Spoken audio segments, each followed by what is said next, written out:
歡迎嚟到安拿千里行。呢度係城市中嘅清靜之地，令人忘記喧囂嘅城市生活。唔使飛到日本，都能影到如喺京都嘅靚相。採用名貴木材建造嘅佛寺，美輪美奐嘅仿唐風格建築群。呢度更係放鬆好地方，無憂無慮消磨成日。如果鍾意周圍打卡，呢度更係你必去嘅景點。點讚、訂閱、留言、分享。乘坐觀塘線岳屯馬線喺鑽石山站落車，C 出口閘口出嚟，一路向前輕鬆轉左，穿過通道坐上扶手電梯直達地面。出地鐵站就睇到人來人往嘅荷里活廣場，前往志蓮淨苑同南蓮苑池往右行，再轉咗直行幾步，就能睇到馬路對面仿唐風格嘅圍牆。佢係南蓮苑池嘅周邊。繼續向前行，過馬路，地鐵站出嚟，唔使5分鐘嚟到南蓮苑池嘅正門。呢次我哋將參觀虎山公園同志蓮淨苑。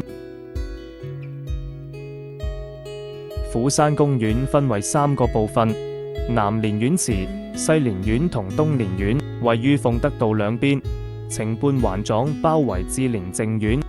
志蓮淨苑同虎山公園構成一個好靚嘅大型仿唐建築群。南蓮苑池位於鑽石山圓嶺鳳德道60號，無論係由鳳德道仲係上元街，都可以沿住苑池路到達正門。唔同嘅展覽館同設施喺院內嘅開放時間各有唔同，如果要前往，一定要留意佢哋嘅開放時間。園池路嘅盡頭係御庭，御庭望過去係一道好靚嘅木製烏頭門。呢道門係以唐代六品官嘅門制打造，柱頂上鑄有蓮花圖案，皇上雕刻雲紋圖案，代表吉祥如意。正門第一景係古印度嘅世界形成說9山8海，9塊巨大青石象徵住以蘇眉山為中心，周圍有油乾陀羅等8大山環繞，幾棵海島造型嘅古絕羅漢松，山同山之間嘅海水，用意境表現出佛土嘅3000大千世界。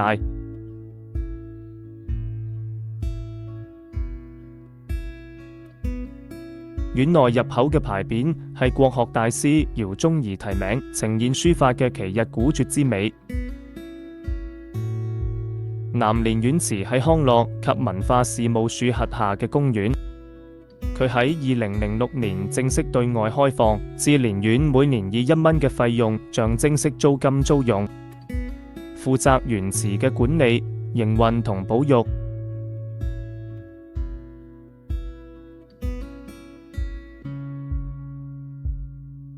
西山分區嘅石頭組合構成咗一幅獨特嘅景象，地面覆蓋住矮小嘅植皮，形成咗一個充滿自然風情嘅美景。行入南蓮苑池嘅正門左邊行就係從北路，沿住路行經過中國木結構建築藝術館。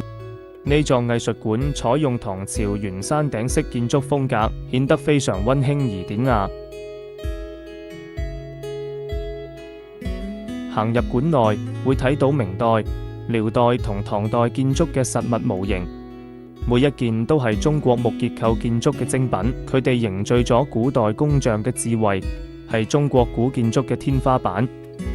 如果你對中國古建築有興趣，千祈唔可以錯過呢度。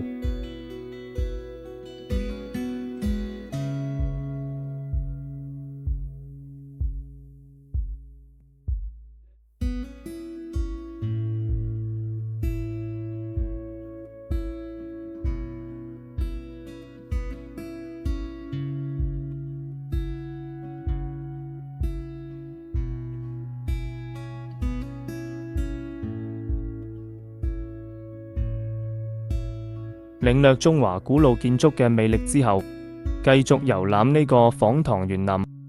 前面係南蓮院祠超人氣嘅打卡位，左邊係蓮台，右邊係圓滿閣。先嚟參觀蓮台。蓮台上有南蓮照壁，奇景以塑塊石頭構成，配合蒼勁嘅羅漢松，俾人感受到一種古樸嘅韻味。喺蓮台前方嘅不動石照壁上，擺放近100噸嘅極品大化彩玉石，旁邊仲有全院最古老嘅自然形羅漢松，令人好似置身於神秘嘅大自然之中。如果喺夜晚嚟到南蓮院祠，一定唔可以錯過明心燈。佢放喺蓮花盤上，盤中擺咗水晶珠，花瓣中收埋細細地嘅晶石。夜晚睇到呢啲晶石散發出嚟嘅光線，一定靚。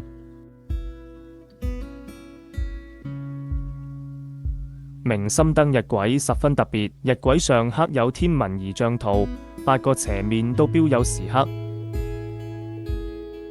南蓮院祠嘅設計靈感來源於山西省新絳縣嘅隋唐郡府園林淞首居院祠，以歷史文獻為依據，綜合眾多學者專家嘅意見，構建唐代風格嘅園林。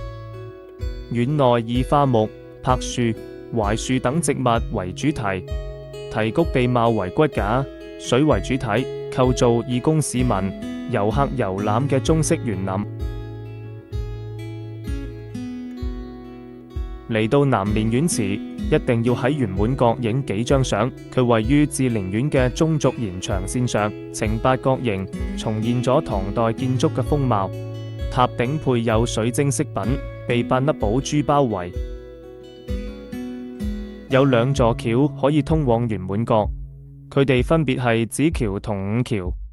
北端嘅紫橋採用拱形設計，丹霞式嘅拱橋係陽光照射下，真實幻影交融，美不勝收。南端設有1座平形嘅五橋，2座木構橋梁襯托出圓滿閣嘅古風。呢度太似吸取唐代園林精華嘅日本，唔怪得呢度被譽為小京都。松溪徑今日冇對外開放，只能隔住木蘭山影草亭。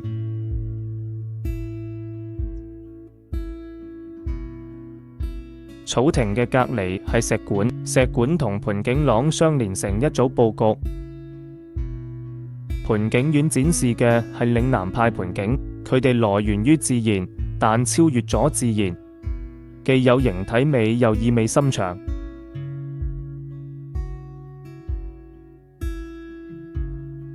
盆景將自然嘅靚同凝練嘅藝術完美融合，呈現出一種獨特而又神秘嘅韻味。石館展示嘅係廣西大化縣岩灘洪水河段嘅大化石，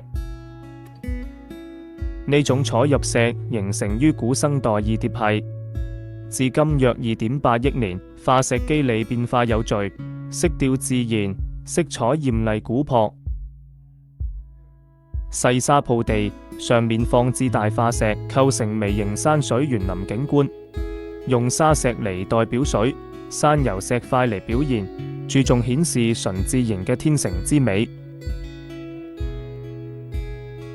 南蓮院祠嘅第2個打卡位唐風小築，佢有小食屋同藝藝品2部分組成，係一座建築風格簡約嘅平房。置身其中，即刻感受到濃濃嘅古風。不知不覺到中午，小食屋依下肚，荷葉飯味道一般，紅菜頭湯唔錯。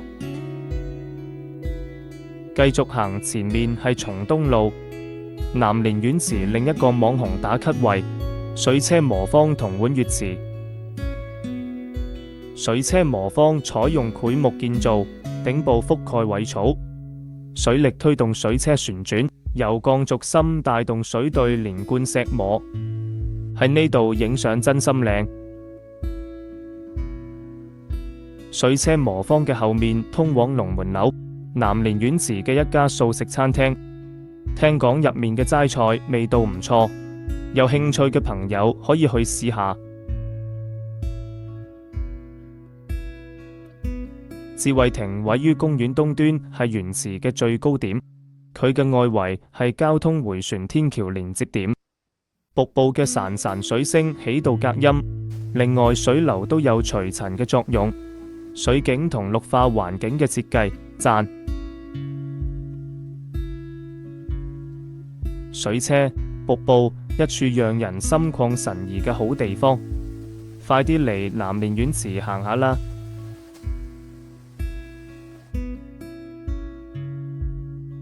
亭橋位於園池東部，背向東面，面朝西面。佢係公園內極具特色嘅景點。亭橋有3個亭頂組合而成，造型靈活優美，猶如大鵬展翅，令人眼前一亮。亭橋拍照後，繼續向前行，而家嚟到東清路，左邊係東山，右邊係淮山。呢度嘅園林景色如詩如畫。繼續前行，轉右係淮亭，佢採用檜木建造，立面呈方形，四處4梁方尖似木片為頂。園池中其中一個精美嘅涼亭。接住嚟到水月台，喺呢度俯瞰蒼塘，水面寬廣，平靜明亮。池中嘅錦鯉自由自在游嚟游去，悠然自得。蒼塘池內擺放幾塊大石，寓意神仙居住嘅地方，其中有蓬萊島、龜島同鶴島。蒼塘北岸有松茶謝，東面仲有亭橋，園林佈局充滿古風古韻，唔怪得呢度成為電視台古裝劇嘅熱門實景拍攝地。身在蒼塘，好似穿越時空去咗唐朝，係達官貴人嘅大宅遊玩。細細品味唐式山水園林嘅獨特，得閒都嚟體驗呢度嘅美景同古風啦。水月台隔籬係羅漢山，院內種滿咗各種造型美妙嘅羅漢松，仲有一堆天然山石，同羅漢松相映成趣，呢度真係美不勝收。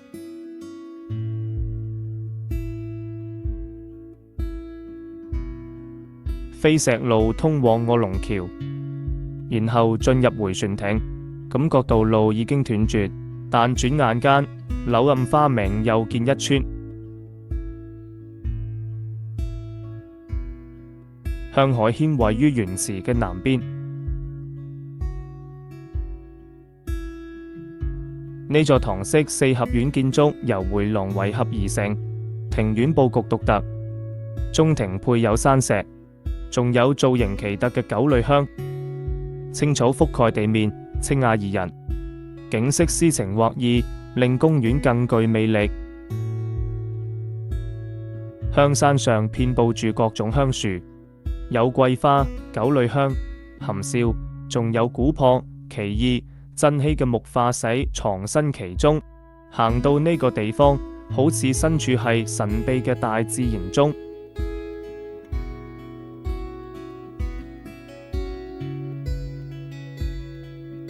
榕林位於園池西南面，呢度睇到古老嘅榕樹逼爆個天，仲有超型嘅蒙古綠方石台石凳供遊客休息，真係個俾人放鬆嘅好地方。南蓮園池嘅遊覽暫告一段落，千祈唔好離開。跟住我哋要去參觀超靚嘅寺廟志蓮院。志蓮淨苑係香港鑽石山嘅一座佛寺，佢位於香港九龍上元嶺志蓮道5號，於2000年完工並對外開放。志蓮淨苑有3個入口，分別係位於西蓮苑嘅西門、志蓮道嘅東門，仲有鳳德道平橋上嘅山門。西門外接西蓮苑，係一座位於鳳德道嘅花園仔，園中種植咗唔同嘅花卉同樹木，非常古雅。東門位於蓮園東面嘅高台出入口，可以從志蓮道南北兩端到達。山門又稱三門，係中國紫園嘅正門，喺鳳德道嘅兩側，或由南蓮園祠都可以到達山門。山門寓意佛教嘅智慧、慈悲同方便嘅法門，代表遠離世俗塵囂，捨棄煩惱。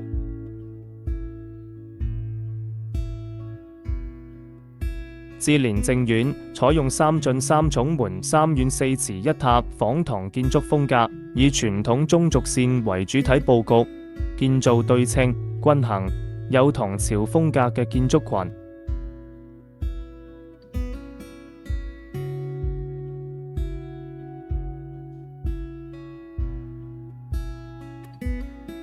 山門入嚟係第一進嘅蓮苑。佢以聖堂敦煌莫高窟第172窟北觀無量壽經變圖作為佛寺設計規劃嘅藍本，一院四祠對稱分佈成4個曲尺形嘅蓮池，池內種植佛教法花嘅蓮花，寓意純正無染。4個蓮花池展現出阿彌陀佛淨土嘅七寶池同8功德水。蓮花、黐手套水，視線所及，清淨豁然。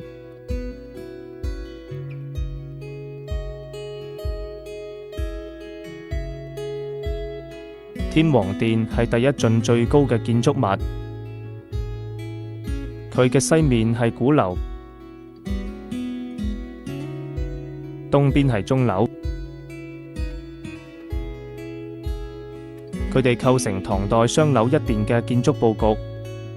天王殿係佛寺中軸線上嘅首庭殿堂，屋頂嘅左右方各有一隻螭尾，呈現相望狀態。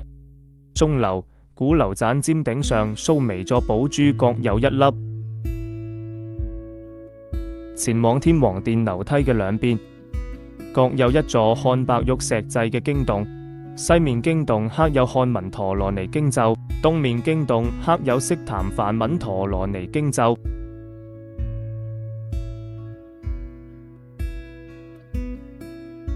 蓮苑嘅回廊以直濘窗作牆，圍繞庭院，通風採光兼備。回廊而家展覽廣西大化縣碧玉岩嘅化石。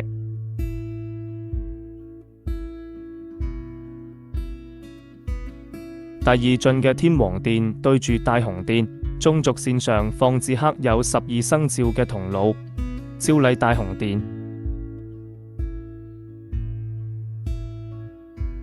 大雄殿係佛寺中嘅主體建築，佢以山西佛光寺東大殿為設計依據，採用檜木為建築材料，由古建築工藝師人手雕琢裝嵌而成。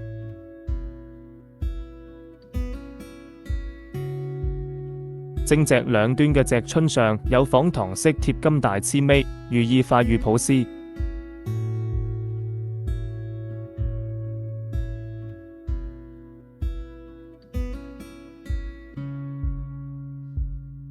第二進嘅東面有藥師殿，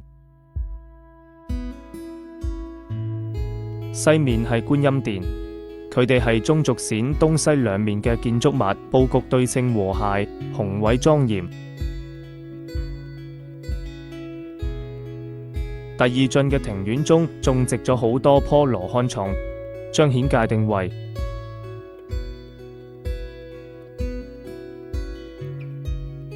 志蓮淨苑係一座清靜莊嚴嘅佛寺，唔單有香港少見嘅唐朝風格建築物，仲有好靚嘅庭院同蓮花池。如果你想嚟呢度參觀，除咗坐地鐵，仲可以坐巴士或自己揸車。坐巴士係志蓮淨苑站落車，南蓮苑祠附近有停車場。安娜千里行，下段影片再見。